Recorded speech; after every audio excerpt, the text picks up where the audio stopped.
What's going on, guys? It's your boy Scrub here, back again with another video. Hope you guys are all having a fantastic day. I know I am, and if you are having a fantastic day, be sure to press the like button. Otherwise, no joke, no scam, you will have a curse placed on you by a magical hat that was supposed to give you swag, but in reality, it will only make you capable of being a Kyle. So, press the like button. Anyways, guys, what's going on? It's the day before this is coming out. It's like 3 in the morning. The real casualty of Corona has been my sleep schedule. I'm waking up in like the middle of the night. I woke up about an hour ago and decided to make a video in the middle of the night because that's just what you do. And today, ladies and gentlemen, I have a story of suffering that you have never heard of before. Anyways, guys, one day it was a Saturday when I was like maybe 14 years old, and a friend who lived like a couple streets down from me texts me. He says, "Hey, do you want to come over and hang out today?" And obviously, when somebody asks you to hang out and you've got really nothing going on, the first thing you do is go, "Yeah, sure, what's up?" So I hop on my bike and like I ride on over to his house, and as I'm pulling up, I'm realizing that there's a lot of cars outside of his house, like a lot more than usual. It's not like this guy usually has a parking garage outside in the neighborhood, you know? So I walk inside, and sure enough, there is a madhouse of children walking all over the place. But it's like a fun birthday party, all right? His little brother was definitely the favorite child of his parents by like a massive margin. I know it's hard to hear that because like, parents should never say there's a favorite child. There's usually a favorite child, and he just wasn't it, you know? The little brother had the swag. There was like a bounce house in the backyard. The pool was popping, music's playing. I'm like, oh, this is sick. He invited me over to hang out. So I go see him, and he's like, yo, what's up? So we start hanging out, and for a while we're having a great time. And his brother was turning like 7, I think, so there's a lot of little kids everywhere, but like me and him were just goofing off doing our own thing. The little kids were just kind of around. It wasn't that big of a deal. And then out of nowhere, maybe about an hour of goofing off in, like, you know, his parents walk up to him, whisper something in his ear, and he kind of like looks surprised and nods his head, and then his dad walks out the back door with his mom. And for this hour, it's very important to know that I noticed one thing. The kids that had been brought to this birthday party were a little bit more on the rambunctious side, to say the least. There was probably like 30 just cracked out 7-year-olds on the sugar rush of their life, just screaming, running around, being the most obnoxious kids ever. Like, and you know when 7-year-olds just were never told not to play too rough, so even when they're play fighting you, they're like biting your ankle with the force of an alligator or Joe Exotic's tigers? And it was a little rough, right? Because, you know, an army of 7-year-olds is hard to fight. So whatever. I don't see any parents anymore, and that's a little bit bizarre, but I'm just like hanging out with my friend, having a good time, and you know, the little kids start to get like a little more rambunctious. The play fighting, which was already kind of rough, becomes real fighting, you know, like one kid hurt another kid's feelings or hit too hard, and then he hit him back too hard, and now there's kids just like actually fighting in a bounce house, which, don't get me wrong, as far as cool things go,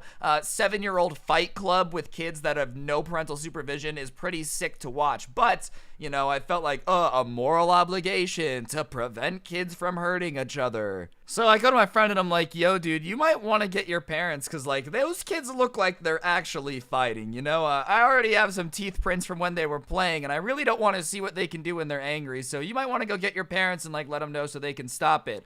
And he looks at me and he has this smile on his face, which is like not a good smile, like a guilty smile. Like, you know when someone's like, hey, there's something I gotta tell you, and they have that smile on his face, and he says, my parents left. And I'm like, your parents left? Well, come on, like, there's another adult here, like somebody else's kids? He's like, no, all the parents decided that they were gonna go to like a neighbor's house and hang out as parents, so we're kind of in charge. And I'm like, we're in charge of 37-year-olds on a sugar high that are now becoming violent? And that's when I realized this is how cops feel when a riot starts breaking out. Like, if you're a prison guard and all the prisoners start rioting, you're feeling the exact same way as I do when I realize that all these angry 7-year-olds have become my problem, and I did not sign up for this. And I'm pretty pissed at my friend, because I probably would have helped, but I would have at least liked the warning of, you have to control a small army of children as they slowly try to destroy each other. And obviously, I'm not hyped about the fact that his parents stuck me with babysitting duty of 37-year-olds, but I feel like it's important that I stop them from killing each other. So I go over to the biggest pile of kids actually fighting each other, and I try to like break them up. But I guess in the moment, what that meant to them and like mob mentality was, ooga booga, we were all 7-year-olds fighting each other, but now us 7-year-olds have to unite to fight the 14-year-old trying to break us up. Because as soon as I start trying to break them up and start like tossing 7-year-olds off of of each other because we're in a bouncy house, so I didn't feel bad. I think they all decided that enemies are now no longer each other. I am enemy number one, because the tide turns and suddenly this ball of 7-year-olds that was fighting each other starts like attacking me. I don't know if how many of you guys have seen World War Z, but you know that clip where like there's the helicopter getting swarmed by the mob of zombies? That's basically how I felt, except it's just children attacking me. And like I said, these are some pretty mean kids, so I like am shrugging 7-year-olds off of me, which is why a couple days ago I tweeted the question, how many 8-year-olds could you fight? Because I was thinking about this story and I was like, oh, I'll make a video on it later. Because I know for a fact I can at least fight off 8 of them, because that's how many I had to fight off to get out of the bouncy castle. And I'm not even kidding. Like, I'm not kidding when I say I am throwing 7-year-olds across this bouncy castle. I don't care. I'm trying to get out of here. They're biting me. They're like attacking me. And my friend, or my so-called friend, is just standing outside of the bouncy castle watching this go down. And I think it's just because he doesn't know what to do, because it's not every day you see somebody get mobbed by an angry group of like piranha children.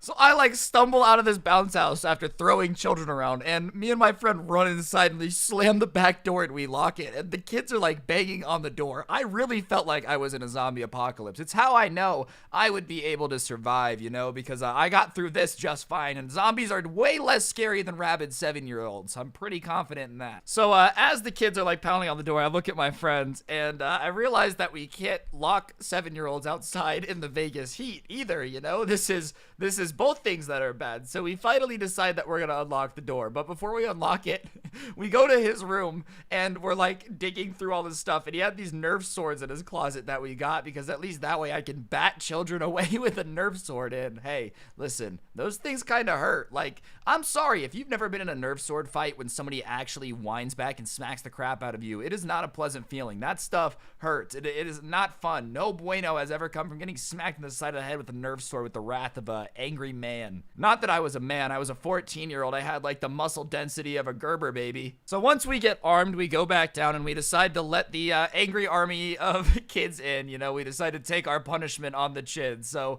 we open the door and like the flood of kids comes in, and instantly they're just attacking us. I don't know how they stayed mad for so long. I feel like as a person, I don't stay mad super long. Like, I get over it easy. But these 7-year-olds, they can hold a grudge, because the second they come in, it's immediately like clawing and punching. And so we start trying to like run, and we're running up the stairs to upstairs into his house after a solid stand. Don't get me wrong, we tried our best to fight him off, but we just had to fall back. There was too many of them, man. And we're going up the stairs, dude, and like as we're going up the stairs, he has a couple baby gates on his stairs. I don't know why he has multiple. His parents were obsessed with baby security, apparently, probably because the kids they raise are Vikings that are hell-bent on raising armies to beat up anyone that's in charge, apparently, because his little brother is turning 7 and has already commanded 7 soldiers to come fight me. And as like we're going upstairs, we're closing the baby gates, which is actually slowing them down because their little kid fingers can't get their like claws around the release to get it open fast enough. And we're going upstairs, and my friend's like, we have to take a stand. I swear it felt straight out of an action movie. It was honestly one of the coolest things I've ever been a part of personally. Fighting children can be pretty fun. So as we're running up the stairs, we're like turning around and swinging the Nerf swords, and just like, if there's a 7-year-old there, look, I'm sorry, man. I was under attack. I had to do what I had to do. So I'm like smacking 7-year-olds with this Nerf sword. Some of them are like falling backwards. It was just a bad situation, but I'm running because they're still trying to attack me. But anyways, the way these stairs were, there was like a couple levels of these display things. Like there was pots and plants on them that went alongside the stairs, I guess. You know what I mean? Like it was basically, there was a way to get up the stairs other than the stairs, but it was really big. It was hard to climb. And I don't know which one of these kids was Spider-Man. I don't know what they were feeding this kid. I don't know what the hell he was eating. But I swear to you, a kid starts climbing up the wall like Spider-Man, gets to like the handrails of the stairs, pulls himself up, and like grabs onto the ceiling. There is a kid above me to my left now. I don't know who the hell invited Spider-Man Spider-Man, but I swear to God, this 7-year-old is the most terrifying thing I've ever seen as he stands on top of my head like Spider-Man. I don't know how the hell he got up there. So yeah, I am literally about to fight Spider-Man the child, who apparently grew up in like a rock climbing gym with a Nerf sword, and I don't like my odds very well. There's a reason that, you know, the mortals never win in the superhero movie in a fight with the superhero. And honestly, I don't think the kid was like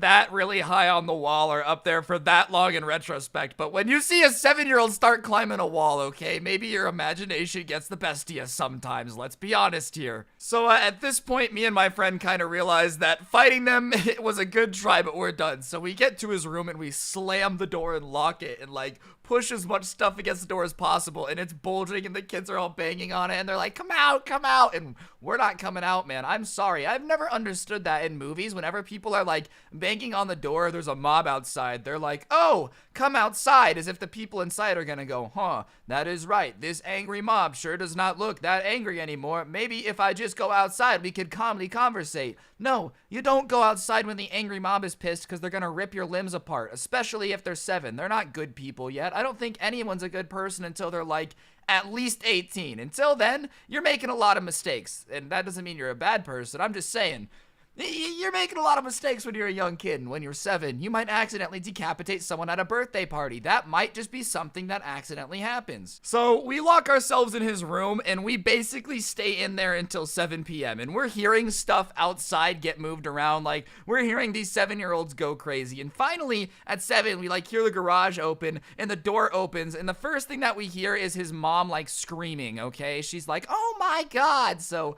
we decide it's probably safe to come out, and it's chaos. There's like candy everywhere. They had flipped over the chip bowls in like the middle of the living room. I'm not sure how they got spilled. The furniture is like all over the place. I didn't realize that 7-year-olds, when there was enough of them, have the destructive force of like a Category 5 hurricane. Who saw that coming? Not me. So the house has been trashed, and the mom starts giving me and my friend attitude. She's like, you guys couldn't control 7-year-olds? What's wrong with you? Excuse me, ma'am, why did you leave 2 14-year-olds in charge of a party of 37-year-olds that you knew were chaotic? That's not my fault. So she starts like getting up in our faces about how it's our fault, and finally, I just had it. I was like, look, I didn't sign up to babysit Spider-Man, okay? There was a child climbing on the roof. You want me to babysit that? No. And if I'm gonna babysit Spider-Man, I better be getting paid for it. You want me to do this shit for free? For friendship? I don't think so. It's not happening. Speaking of things that are happening, though, if you're a big fan, there is a merch link down below. Cop yourself some of the freshest no joke, no scam merch. This was a good commercial. And while I have you, if you're looking for some energy drinks, head on over to gfuel.com. Use code Scrubby at checkout for 30% off. 30%. So yeah, this mom is like up in my face, but I'm defending myself. I'm not going to apologize for hiding from a mob of angry children that probably would have like thrown me upside down with the couch too, okay? And if you've ever been flipped upside down by a 7-year-old, it's not fun, it's emasculating. And yeah, moral of the story is you might not want to leave 2 14-year-olds in charge of a party of 30 rabid 7-year-olds unless you want your house to get trashed, and I will fight you if you try to blame it on me, because it's your fault for thinking that was a good idea. I'm also kind of mad at my friend. I was pretty pissed low-key, because I would not have come over if I was told that I would be being attacked all day and like locked inside a room doing nothing. I mean, don't get me wrong, we played Xbox, but it's really hard to enjoy a game of Halo when you know there's a small army outside waiting to rip you limb from limb. I'm not really into it, and at the time in history, we were like reading about medieval torture devices, so I was just imagining how creative these 7-year-olds were gonna be. Not a good time, not an enjoyable day. But yeah, on that note, guys, I think that's gonna do it for the video. Hopefully you enjoyed. If you did, I would really appreciate you pressing the like button and following me on Instagram at Scrubby, Twitter at Scrubby_69. You guys know the drill. There's also a Discord server down below in the description that you can join if you're ever trying to hang out. And yeah, I hope you guys all have an absolutely incredible day. Today's notification shout out goes to the fantastic Billy Stud4567. What a G, what a man. And yeah, if you want a notification shout out, turn on those notifications, then a screenshot to my Instagram at Scrubby. I shout somebody out every day. Don't get anyone pregnant. If you do, make sure they're hot. And if you're still watching, go ahead and comment the word potato bug down below, because apparently there's something out there called a potato bug, and that's just funny. I'm out. Peace.